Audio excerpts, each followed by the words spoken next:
Smile नमस्कार।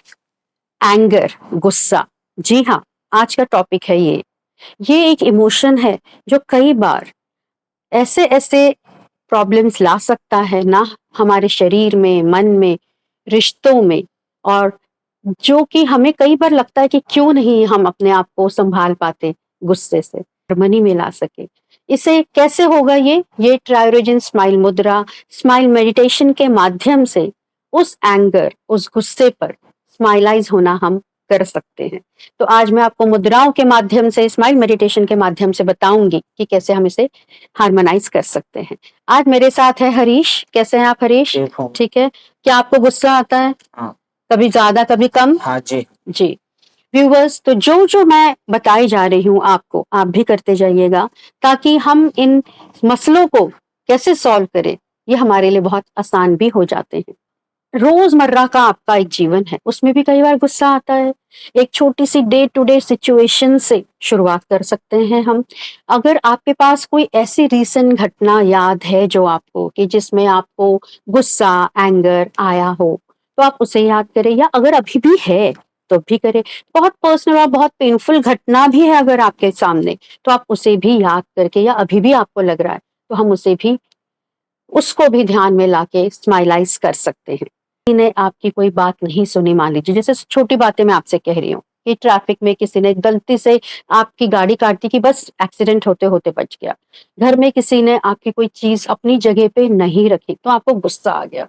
Office में काम किया आपने बहुत बढ़िया, परंतु कहीं अप्रिसिएशन नहीं मिला, या किसी ने बिना समझे आपको जवाब दे दिया। तो क्या कोई ऐसी घटना आपको अभी याद आ रही है, तो उसे याद करें, भले ही छोटी क्यों ना हो। अगर कोई बड़ी बात याद आ रही है तो उसे आप अपने अंदर ला के, क्योंकि वो आपको कहीं ना कहीं तकलीफ देती है।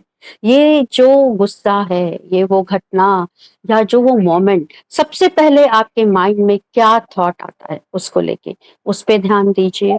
ठीक है। और यहीं से इमोशन की जर्नी हमारी शुरू होती है। घटना बाहर होती है, लेकिन उसका जो असर है, उसका जो मीनिंग है, वो हमारा माइंड बनाता रहता है।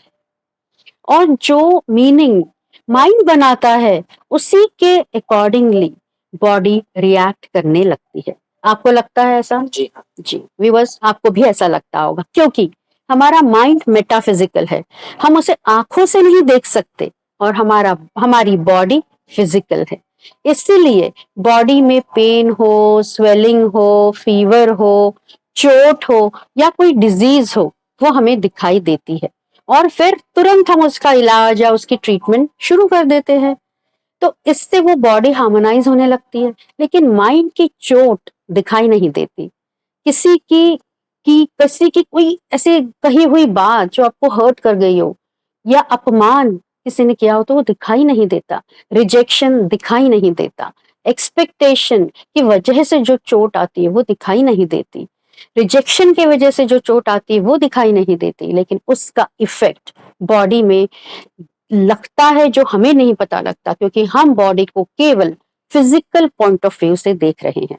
हम ये भूल जाते हैं कि हमारा माइंड भी हमारे ऑर्गन्स, हमारी ब्रीदिंग, हमारी हार्ट बीट, हमारी स्लीप, नींद, डाइजेशन और पूरा बॉडी रिस्पॉन्स अफेक्ट करता है।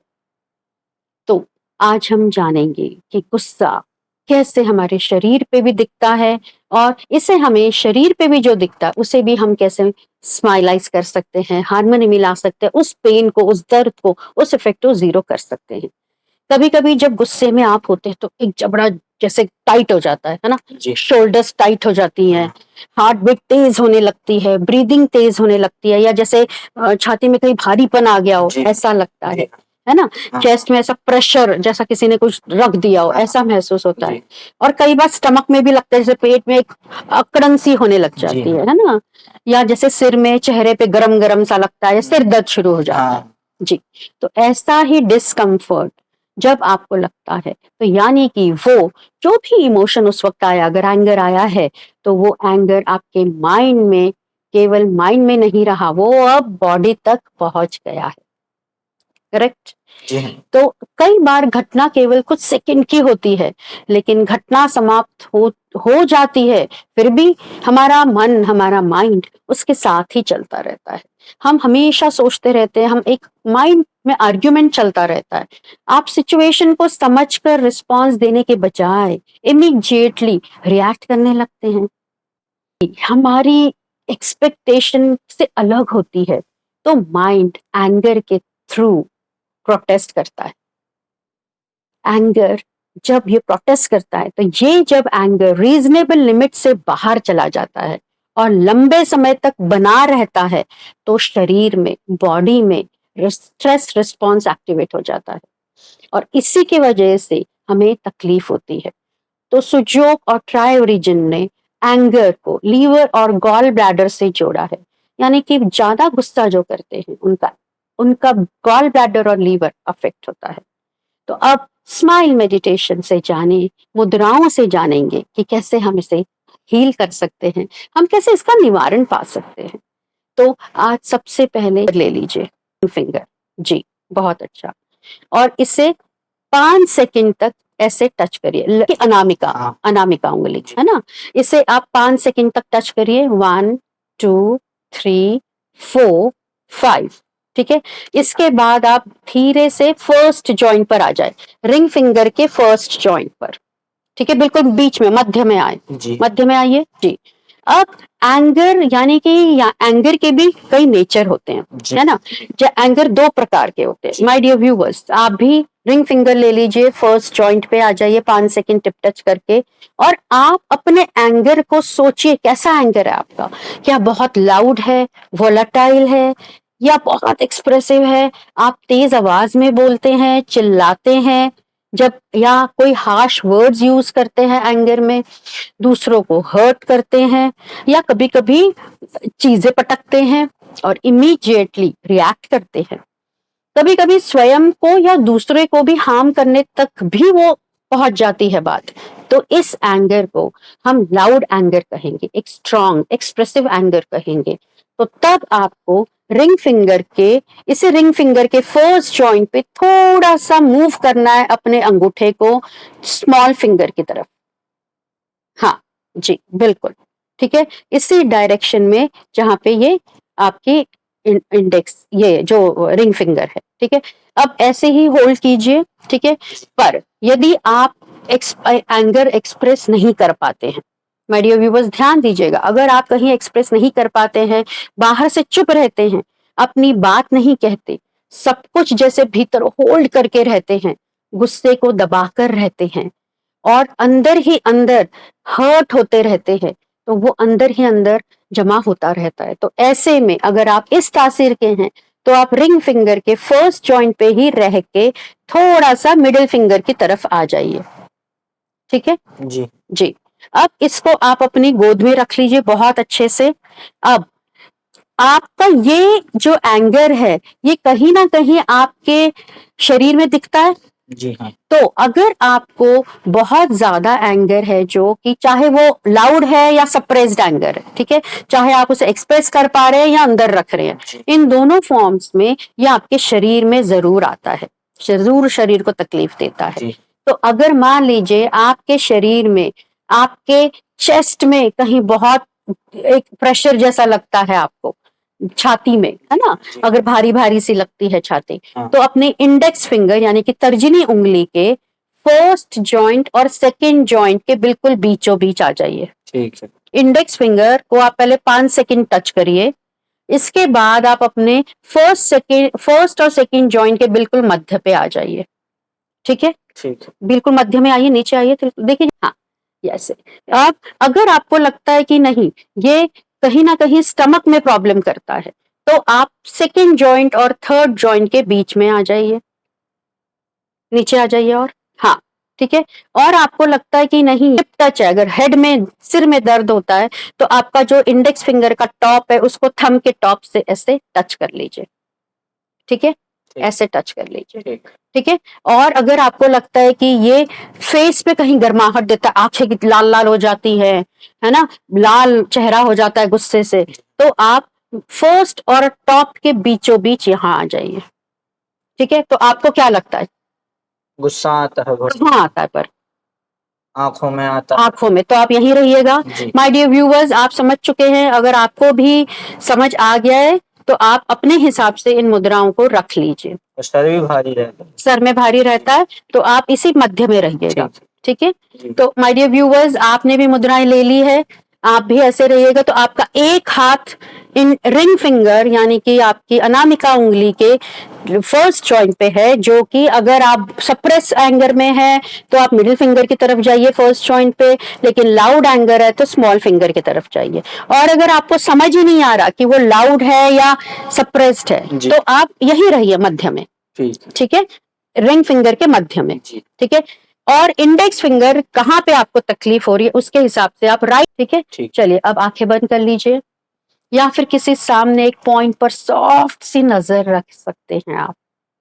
अगर ये आपको मुद्रा करते करते कहीं लेटने का मन करे तो आप लेट भी सकते हैं। एक स्लो ब्रेथ, हल्की सी ब्रेथ, सांस अंदर लीजिए और धीरे से बाहर छोड़िए। फिर से सांस को अंदर लीजिए और बाहर छोड़ते हुए शोल्डर्स को रिलैक्स कर दीजिए। जॉ को यानी कि जबड़े को सॉफ्ट कर दीजिए। फेस को बिल्कुल रिलैक्स कर दीजिए और बस उस छोटी सी घटना को याद कीजिए जिसमें आपको एंगर, गुस्सा आया था।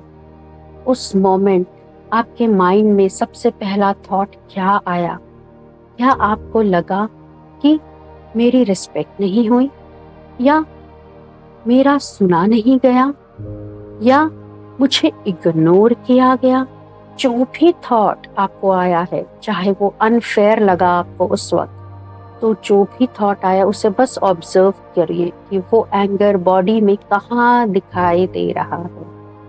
अब अपना पूरा अटेंशन उसी बॉडी पार्ट पर ले जाइए। यदि जॉ टाइट हो रहा हो तो जॉ पर ध्यान दीजिए, यानी कि जबड़े पर ध्यान दीजिए। यदि चेस्ट हेवी है तो चेस्ट पर ध्यान दीजिए। यदि स्टमक में टेंशन है तो स्टमक पर ध्यान दीजिए, पेट पर ध्यान दीजिए। यदि शोल्डर्स टाइट है तो शोल्डर्स को ऑब्जर्व कीजिए। उस टेंशन को हटाने की कोशिश नहीं करनी है, बस उसे फील करते रहना। अब अपने चेहरे पर एक बहुत हल्की सी सहज से स्माइल लाइए, लाते जाइए। यस यस, लाइए लाइए लाइए, very good my dear viewers. Smile लाना बहुत जरूरी है, लाते जाइए लाते जाइए। ये स्माइल अपने भीतर उठे अपने एंगर को कंपैशन और अवेयरनेस के साथ देखने वाली स्माइल है। करते जाओ, स्माइल लाते जाओ लाते जाओ लाते जाओ लाते जाओ। यस यस यस, स्माइल को उस बॉडी पार्ट तक पहुंचता हुआ महसूस कीजिए जहां पर वो टेंशन है, चाहे वो जॉ में है, चाहे वो छाती में है, चाहे वो शोल्डर्स में है। सबको स्माइल भेजते जाइए इसी वक्त। आप स्माइल, क्योंकि ब्रेथ के साथ स्माइल कर रहे हैं, तो वही स्माइल अपने सिर्फ ध्यान से वहां भेजते जाइए। उसे बोलिए स्माइल स्टमक के पास चले जाओ, स्माइल जबड़े के पास चले जाओ, स्माइल माइंड के पास चले जाओ और बॉडी के पास चले जाओ। पूरी बॉडी में स्माइल ही स्माइल घूम रही है, मान लो तितलियां घूम रही हो स्माइल की। और ब्रेथ को बाहर छोड़ते हुए बॉडी को थोड़ा सॉफ्ट होने दीजिए। फिर से ब्रेथ अंदर लीजिए। अब अपने गुस्से से कहिए, एंगर से कहिए कि मैं तुम्हें दबा नहीं रहा हूँ, मैं तुम्हें किसी दूसरे पर फेंक भी नहीं रहा हूँ, मैं तुम्हें समझ रहा हूँ, मैं तुम्हारा मैसेज सुन रहा हूँ। अब मन में कहिए, मैं रिएक्शन नहीं रिस्पॉन्स चुन सकती हूँ, मैं अपने एंगर को समझ सकती हूँ, मैं अपनी बात बिना हार्म किए एक्सप्रेस कर सकती हूँ। मेरा गुस्सा मेरे एक्शंस डिसाइड नहीं कर रहा। अब एक डीप ब्रेथ लीजिए अंदर और धीरे से बाहर छोड़ते जाइए। अपने चेहरे की स्माइल को थोड़ा और बढ़ाते जाइए, बढ़ाते जाइए। बढ़ाते जाइए, बहुत ज़रूरी है ये स्माइल को बढ़ाते जाना। अब ऑब्जर्व कीजिए, धीरे धीरे आपका वो जॉ पहले अगर टाइट था तो अब धीरे धीरे हल्का पड़ रहा, शोल्डर्स रिलैक्स हो रहे हैं, गुस्से की इंटेंसिटी भी कम हो रही है। कुछ चेंज ना भी आया हो तो भी ठीक है, क्योंकि हमें इमोशन को फोर्स करके हटाना नहीं है, हमें उसके साथ अवेयरनेस लानी है। जब आपका मन करे तो अपने हाथों और पैरों को थोड़ा सा मूव कीजिए, एक जेंटल ब्रेथ लीजिए, सांस लीजिए और धीरे धीरे अपनी आंखें खोलिए। बहुत सहजता से, बहुत ही सहजता से, बहुत बढ़िया। जो पहले गुस्सा आया था उस पे अगर वो 10 था तो अभी कितना लग रहा है आपको? 7 हो गया। 7 हो गया। तो क्या आपको लग रहा है हल्का लग रहा है? जी हाँ। और आपको मन में एक शांति सा, सुकून सा आ रहा है? जी हाँ। जी। तो माय डियर व्यूअर्स, आपको कितना लगा? किसी को 9 लगा होगा, किसी को 6 लगा होगा, किसी का बिल्कुल 0 भी हो गया होगा। तो हर एक की बॉडी अलग, हर एक का माइंड अलग, तो उस प्रकार से वो धीरे धीरे अपने आप चेंज होगा। और ये एक प्रैक्टिस है जो आपको करनी होगी, क्योंकि यही इमोशनल अवेयरनेस की शुरुआत है। इमोशनली स्ट्रांग होने का अर्थ ये नहीं है कि हमें कभी गुस्सा आई ही ना। एंगर एक नेचुरल इमोशन है जो उसने हमें दिया है। तो प्रॉब्लम तब होती है जब हम अनअवेयर होकर उसके कंट्रोल में आ जाते हैं। या तो हम उसे दूसरों पर फेंकते हैं या बिल्कुल अंदर ही भीतर होल्ड करके स्वयं को हर्ट करते रहते हैं और वो जमा होता जाता है सालों साल। तो हमें एंगर को खत्म नहीं करना है, हमें उसके साथ कॉन्शियस होना है। स्माइलाइज होने का अर्थ है कि हम पहले अपने भीतर की फायर को अवेयरनेस के साथ देखें, ठीक है, और बॉडी को काम करना है, एक आराम शांति में लाना है। ये कॉन्शियस एक्सप्रेशन है, ठीक है। अब उसे ट्रांसफॉर्म करना शुरू, हम क्या कर रहे हैं? हम कहीं इसको बंद नहीं कर रहे, खत्म नहीं कर रहे, बस ट्रांसफॉर्म कर रहे हैं, ठीक है ना। तो इससे हम स्माइलाइज में ट्रांसफॉर्म कर रहे हैं, स्माइलाइज हो रहा है वो। तो और जो ये करता है तो आप देखोगे कि आपकी फैमिली, आपके पार्टनर्स, आपके नियर एंड डियर वंस सब धीरे धीरे स्माइल में कन्वर्ट होते जाते हैं, क्योंकि आप अपने आप चेंज होते हो तो उनमें भी वो चेंज दिखता है आपको, क्योंकि आपके माध्यम से वो भी चेंज होते हैं ना। तो इसको आपको करने का तरीका ये है कि दिन में 3 बार ये आपको करना है। अगर आप इसे 3 बार नहीं कर पाए तो कम से कम 2 बार करिएगा। जब आप सुबह उठते हैं सो के, तो उसी वक्त लेटे लेटे भी लगा सकते हैं या बिस्तर पे बैठ के भी लगा सकते हैं, या कहीं जहां आप एक नेचर में जाके आराम से भी कर सकते हैं। इसी प्रकार अगर आपको लग रहा है कि रात को सोने से पहले 10 मिनट पहले सो जाएं, ठीक है, तो आप मुद्रा करें और फिर सो जाएं, या लेटे लेटे मुद्राओं को लगा लें, ठीक है। और स्माइल के साथ करते जाइए। ये जो मैंने अभी स्माइल मेडिटेशन यहाँ पे कराया है, जिसमें कि मैंने स्माइल मेडिटेशन, जहाँ पे मैंने आपको आंखें बंद करने को कहा था व्यूअर्स, तब से आप इस मेरे स्माइल मेडिटेशन को लगा के मुद्राओं को करते जाएं और अपने आप देखेंगे कि आपको एक रिजल्ट मिलेगा, जो कि अपने आप स्माइलाइज होते जाएंगे। आपका गुस्सा हार्मोनाइज होगा, सामंजस्यता में आएगा, और अपने आप देखेंगे कि रिश्ते, नाते, relations, work, house, everything becomes perfect. तो मेरे को आशा है कि आप इसे प्रैक्टिस करेंगे मुद्राओं के माध्यम से, स्माइल मेडिटेशन के माध्यम से और स्माइल के माध्यम से। तो करते जाइएगा। स्माइलर मेघा चैनल को लाइक, शेयर और सब्सक्राइब जरूर करिएगा, क्योंकि आप सब्सक्राइब करेंगे तो मेरी जितनी वीडियोस हैं आपके पास अपने आप आ जाएंगी। और अगर आप चाहते हैं कि मैं आगे किसी और इमोशन पे बात करूं तो जरूर कमेंट बॉक्स में लिखिएगा। तब तक के लिए आपको फिर स्माइल बाय, परंतु स्माइल करते रहेगा, क्योंकि स्माइल ही हमारा अस्तित्व है। Smile, thanks.